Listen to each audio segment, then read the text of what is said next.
주의 재림과 세상 끝날에 있을 징조에 관해 묻는 제자들에게 예수님께서는 그때 어떤 일이 일어날 것인가에 대해서 말씀해 주셨습니다.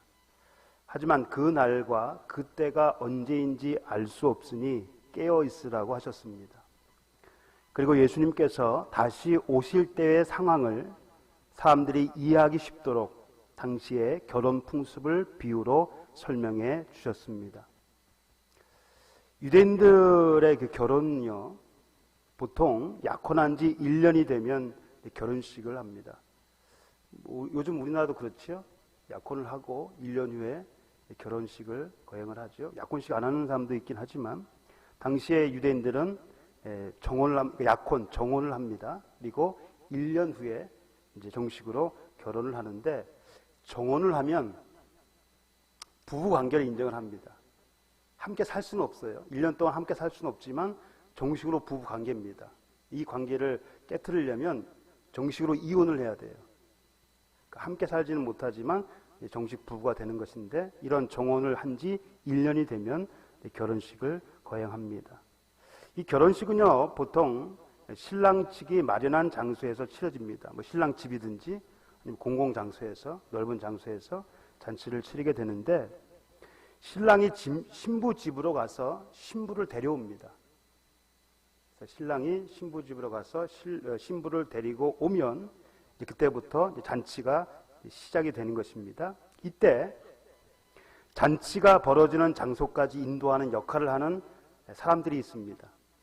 그러니까 신랑이 신부를 데리고 오면 그들을 맞이하여 잔치가 벌어지는 장소까지 인도하는 역할을 맡은 사람들, 이것이 바로 오늘 본문에 나오는 등을 들고 신랑을 맞으러 나간 열처녀입니다. 이들이 누구인지에 대해서는 의견이 분분합니다. 신부 측 들러리라는 견해도 있고 신랑 쪽 사람들이라는 주장도 있습니다. 그러니까 학자들 사이에 의견이 좀 분분해요.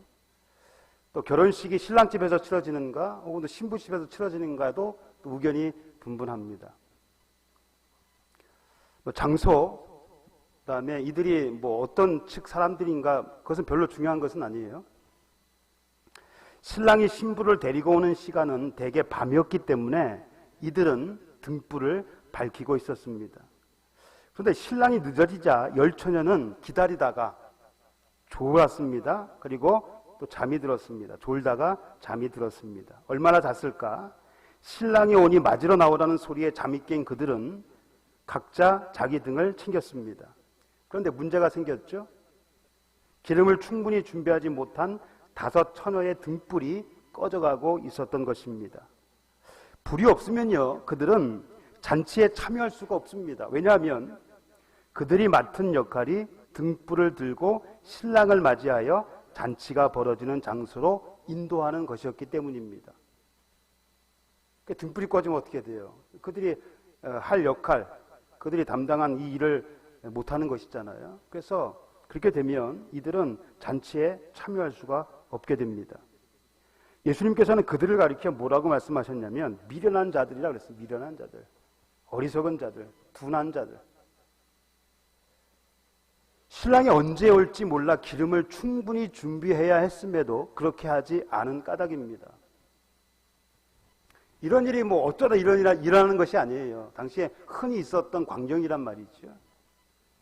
그래서 보통 사람들 같으면 신랑이 언제 올지 모르기 때문에 기름을 충분히 준비하고 있어야 됩니다. 그런데 이 처녀들은 그렇게 하지 못했다는 거죠. 그래서 예수님이 그들을 가리켜 미련한 자들이라고 말씀하셨습니다. 반면에 기름을 준비한 처녀들은 슬기 있는 자들입니다. 예수님께서 그렇게 지칭을 하셨습니다. 기름을 준비하지 못한 미련한 자들은 기름을 준비한 슬기로운 자들에게 기름을 좀 나눠달라고 사정을 했습니다. 하지만 슬기로운 자들은 그들의 부탁을 거절하며 차라리 기름을 파는 자들에게 가서 너희 쓸 것을 사라고 했습니다. 왜 그렇습니까? 같이 쓰기에는 기름이 부족하다는 거예요. 같이 썼다가 부족하면 어떻게 돼요? 다 못하는 거죠. 이 임무를 다 못하는 거예요. 그러니까 차라리 부족하니 차라리 너희는 기름 파는 자들 가게에 가서 그것을 너희 쓸 것을 사라, 그렇게 얘기를 합니다. 어떻게 보면 좀 매정한 것 같기도 합니다. 그렇죠? 좀 나눠주면 될 텐데, 예? 매몰차게 그냥 안 된다.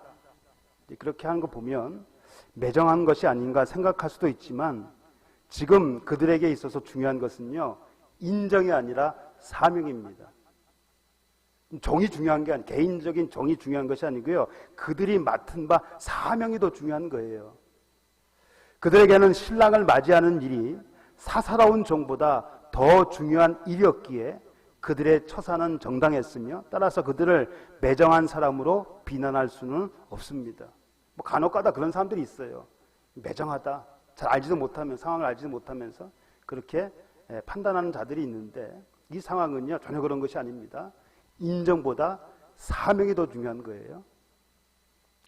미련한 처녀들이 기름을 사러 간 사이 신랑이 왔습니다. 준비한 처녀들은 신랑과 함께 혼인잔치에 들어갔고 문이 닫혔습니다. 그 후에 남은 처녀들이 와서 문을 열어달라고 예언을 합니다. 그들이 기름을 사왔는지 여부는 알 수 없습니다. 설사 구했다 하더라도 이미 너무 늦었습니다. 지금 이 기름은 아무 소용이 없는 거예요. 이미 잔치가 시작됐고 문이 닫혔기 때문에 그들의 역할은요 더 이상이 없어요. 그럼에도 불구하고 문을 열어달라고, 잔치에 참여 좀 하게 해달라고 문을 두드리는 겁니다. 주여 주여 우리에게 열어주소서, 문 좀 열어달라고 그렇게 예언을 했습니다. 그때 안에서 들려오는 소리가 뭡니까? 내가 너희를 알지 못한다. 내가 너희를 알지 못한다. 이런 대답이 돌아올 뿐이었습니다. 상황은 다르지만 이와 비슷한 문답이 누가복음 13장에 언급이 됩니다. 집주인이 일어나 문을 한 번 닫은 후에 너희가 밖에 서서 문을 두드리며 주여 열어주소서 하면 그가 대답하여 이르되 나는 너희가 어디에서 온 자인지 알지 못하노라 하리니. 상황은 다른데요 거의 문답이 똑같아요. 문이 닫힌 후에 문을 열어달라고 했지만 난 너희를 도무지 알지 못한다. 그래서 문을 안 열어줬다는 거 아닙니까? 밖에서 문을 두드리는 자들은요 자신들을 왜 모르냐고 항변합니다. 우리는 주 앞에서 먹고 마셨으며 주는 또한 우리를 길거리에서 가르치셨나이다. 주님과 항상 동행을 했다는 거예요. 여러분 아무나 식사를 같이 합니까? 좀 친한 사람끼리 같이 하잖아요. 길거리에 가면서 가르쳤단 말이죠. 그러니까 항상 동행을 했단 말이에요. 그래서 유대 사회에서 함께 식사한다는 것은요 매우 친밀한 관계에 있음을 의미합니다. 이것뿐만이 아닙니다. 그들은 자신들이 어떤 일을 행했는가를 얘기합니다. 우리가 이런 일을 행했습니다. 주의 이름으로 예언하고 선지자 노릇하고 귀신을 쫓아내며 주의 이름으로 또 놀라운 일들을 행했습니다. 주님과 더불어 먹었을 뿐만 아니라 주님의 가르침을 들었을 뿐만 아니라 주의 이름으로 예언을 하고 귀신을 쫓아내고 놀라운 기적들을 행했습니다. 그런데 왜 우리를 모른다고 하십니까? 하지만 주님의 대답은요 단호했습니다. 내가 너희를 도무지 알지 못하니 불법을 행하는 자들아 내게서 떠나가라. 마태복음 7장 23절의 말씀이고요. 누가복음 13장 27절에 보면 불법을 행하는 자들 대신 횡악하는 자들이라고 기록하고 있습니다. 불법, 행악 이것은 뭔가 죄지요? 하나님의 뜻대로 행하지 않는 것입니다. 죄는요 하나님의 뜻을 거스르는 게 죄예요. 비록 그들이 주의 이름으로 이런 놀라운 일들을 행했지만 그것은 불법을 행하는 거였다는 거죠. 예수님을 주님이라고 부른다고 해서 다 예수님과 관계가 있는 것도 아니고 주님의 이름으로 많은 일들을 했다고 해서 모두가 예수님께 인정받는 것도 아닙니다. 겉은 화려해 보이고 그래서 사람들에게 인기를 끌지는 몰라도 여러분 예언하고 귀신을 쫓아내고 주의 이름으로 놀라운 기적들을 행하면 그런 교회는요 사람들이 미어 터집니다. 엄청난 사람들이 몰려들 거예요. 그럼 사람들이 인기가 끌잖아요.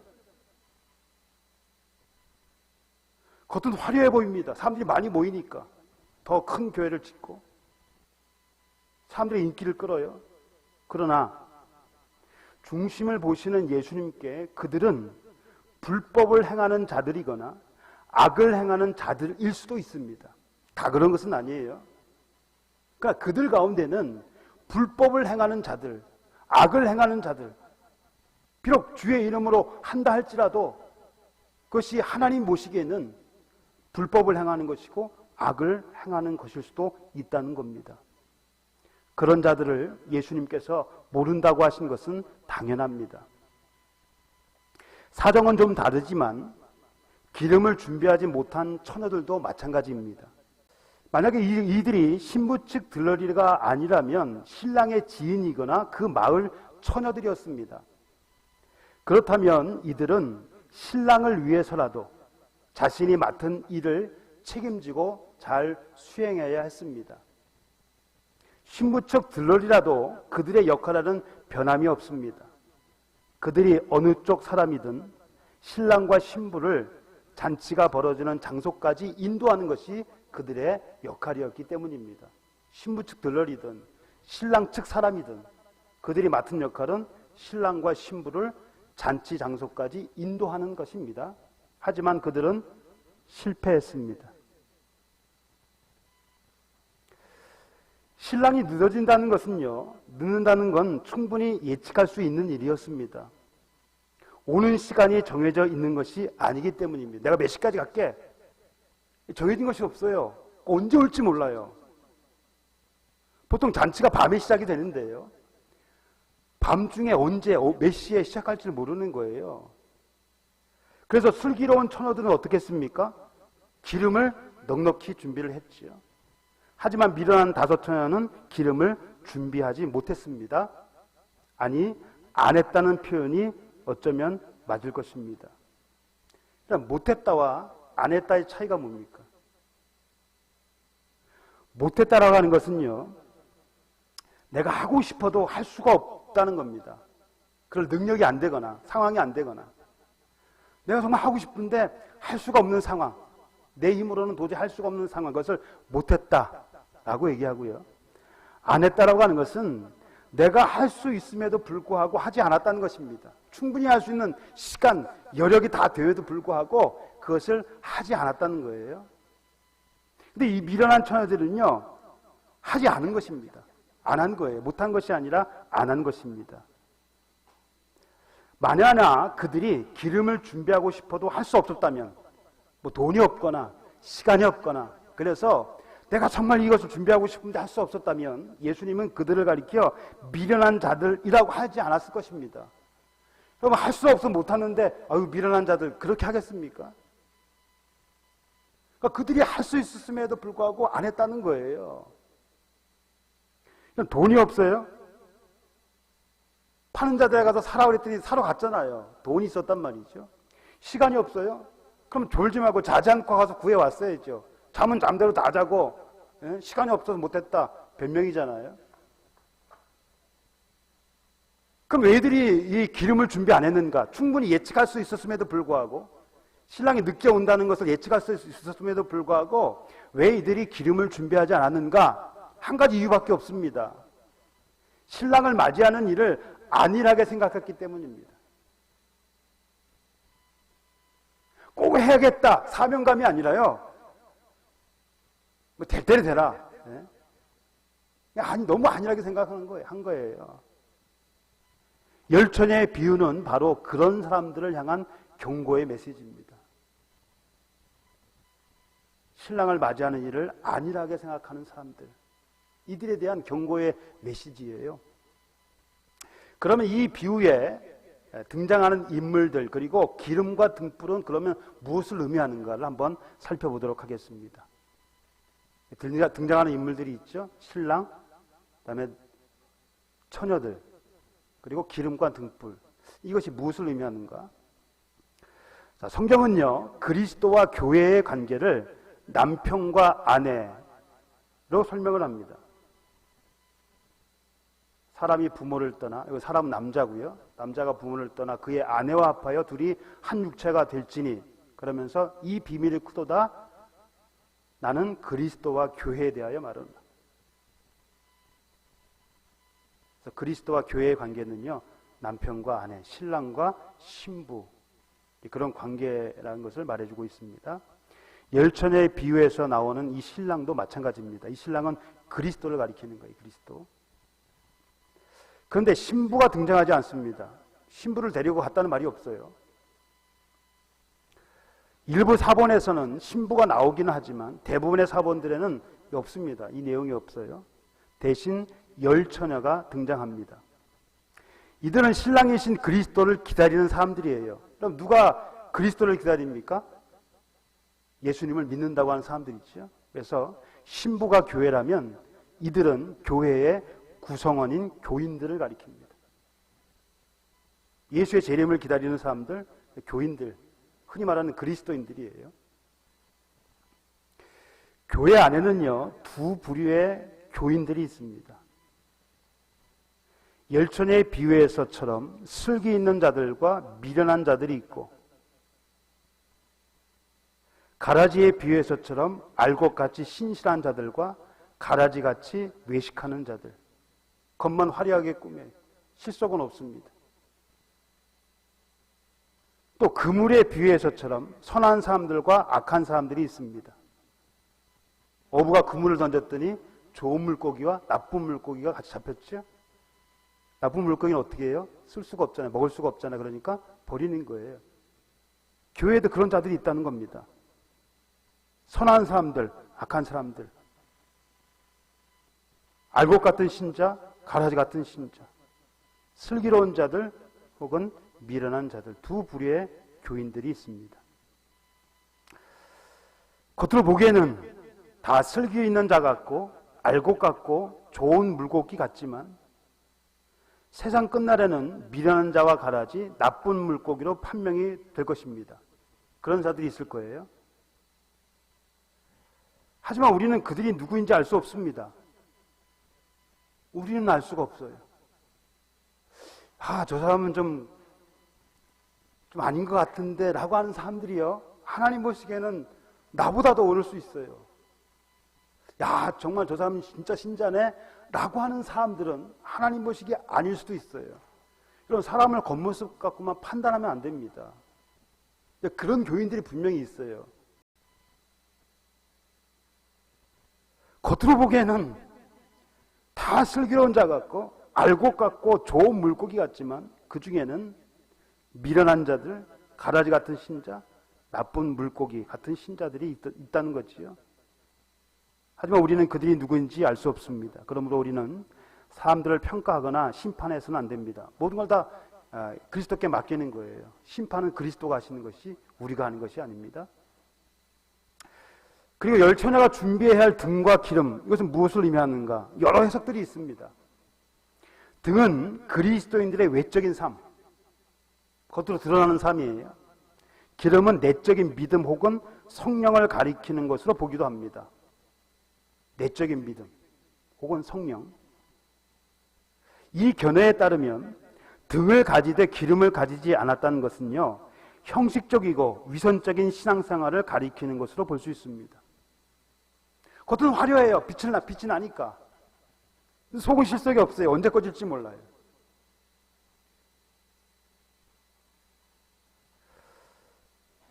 또 이런 해석도 있습니다. 등과 기름을 굳이 비유적으로 해석할 필요 없이 있는 그대로 봐야 한다는 겁니다. 영적인 의미가 있는 것이 아니라 그냥 등과 기름으로 봐야 된다는 거예요. 중요한 것은 그게 아니기 때문이죠. 왜냐하면 이 비유의 결론과 핵심은요, 깨어있으라는 것에 있다는 거예요. 왜? 그날과 그때를 알지 못하니까 깨어있으라. 이 비유의 핵심이고 결론입니다. 좀 깨어있으라고 하니까 정말 깨어있는, 잠 안 자고 깨어있는, 그렇게 생각할 수도 있죠. 그러나 그런 것이 아닙니다. 잠을 자지 않고 있어야 한다는 것이 아닙니다. 신랑을 기다리던 처녀들은 어땠습니까? 모두 졸다가 자기 시작했습니다. 미련한 자들만 잠을 잤습니까? 아닙니다. 슬기로 있는 자들도 잠을 잤습니다. 우리가 이 세상을 살아가는 동안 육체적인 잠은요 어쩔 수 없습니다. 피곤하면 자야지요. 슬기 있는 천사 다 잤어요. 뭐라고 안 했습니다. 잠다고 뭐라고 안 해서 책망하지 않았습니다. 잠을 잔다고 해서요 혼인잔치에 참석하지 못하는 것은 아닙니다. 예수님께서 재림하시면요 아마 공중에서 예수 믿는 신실한 사람들, 알곡 같은 신자, 좋은 물고기 같은 신자를 휴거를 시킬 겁니다. 휴거. 이 휴거가 뭐냐면요 들어 올리는 거예요.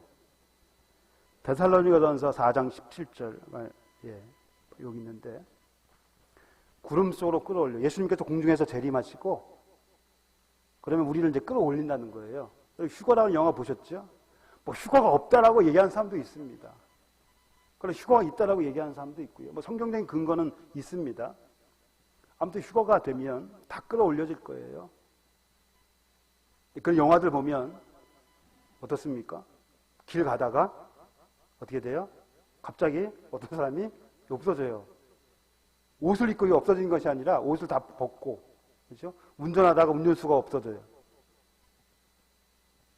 자, 그것을 예수님께서는 이렇게 말씀하셨어요. 그 밤에 둘이 한 자리에 누워 있음에 하나는 데려감을 얻고 하나는 버려둠을 당할 것이요. 자고 있는데 한 사람은 휴가가 되는 거예요. 일어나 보니까 없어졌어요. 한 사람 남아있는 거예요. 어떤 여자들이 맷돌을 갈다가, 맷돌은 주로 언제 갑니까? 낮에 일하다가 한 여자가 또 데려감을 당하고 또 한 여자는 남았단 말이죠. 이제 휴가라고 하는데요. 그럼 잠을 잔다고 해서 잔치에 참여하지 못하는 것은 아닙니다. 그러니까 육체적인 잠을 말하는 것이 아니에요. 미련한 자들이 잔치에 참여하지 못한 것은요, 잠을 잤기 때문이 아니라 기름을 준비하지 않았기 때문입니다. 그들의 사명을 온전히 감당하지 못했다는 거죠. 할 수 있음에도 불구하고 안 했다는 거예요. 깨어 있으라고 하는 것은요, 영적인 잠, 신앙의 잠에서 깨어 있으라는 의미입니다. 자다가 깰 때가 됐답니다, 벌써. 거의 2000년 전에 기록이 됐는데 2000년 지금에도 긴박한 상황이 그때부터 계속 되고 있다는 거예요. 무슨 말이냐면 언제 예수님이 오실지 모른다는 겁니다. 2000년 전에 오신다는 예수님이 아직도 안 오셨잖아요. 그래서 사람들이 벌써 오신 거 아닌가? 혹시 안 오시는 거 아닌가? 언제든지 오실 수 있다는 겁니다. 언제든지. 그러니까 항상 준비하고 있으라는 거예요. 잠에서 깨어 있으라는 겁니다. 영적인 잠에서. 그래서 이것을 영적 각성이라 그럽니다. 영적 각성. 그리스도인들이요, 영적 각성이란 뭔가 어둠의 행실을 벗어버리고 낮에와 같이 단정히 행하는 것, 한마디로 빛의 자녀들처럼 행하는 것을 말합니다. 자기의 정욕을 위하여 육신의 일을 도모하지 말고 빛의 자녀들처럼 경건에 힘쓰라는 거예요. 빛의 열매가 뭡니까? 착함, 의로움, 진실함, 한마디로 경건의 삶. 우리는요, 어둠의 자녀들이 아닙니다. 어둠, 악한 것, 불법, 악을 행하는 것. 우리는 빛의 자녀들처럼 살아야 됩니다. 낮에와 같이 행실을 단정히 하고 하나님께서 기뻐하시는 그런 삶을 살아야 한다는 것입니다. 이것이 바로 깨어있으라는 말이에요. 깨어있으라는 말이에요. 언제든지 예수님이 오면 맞을 준비를 하고 있으라는 겁니다. 그것이 바로 이런 삶이에요. 빛의 자녀들처럼 행하는 것. 사랑하는 성도 여러분, 2000년 전 우리를 죄에서 구원하시기 위해 이 땅에 오셨던 예수님께서는 산자와 죽은 자를 심판하시기 위해 다시 이 땅에 오실 것입니다. 그것을 우리는 소망하고 있죠. 그다음에 예수님의 오심을 고대하는 사람들에게는 영원한 구원의 날이지만 그렇지 않은 자들에게는 심판의 날, 멸망의 날이 될 것입니다. 슬기 있는 자들, 알곡 같은 신자들은요, 그날이 영광의 날입니다.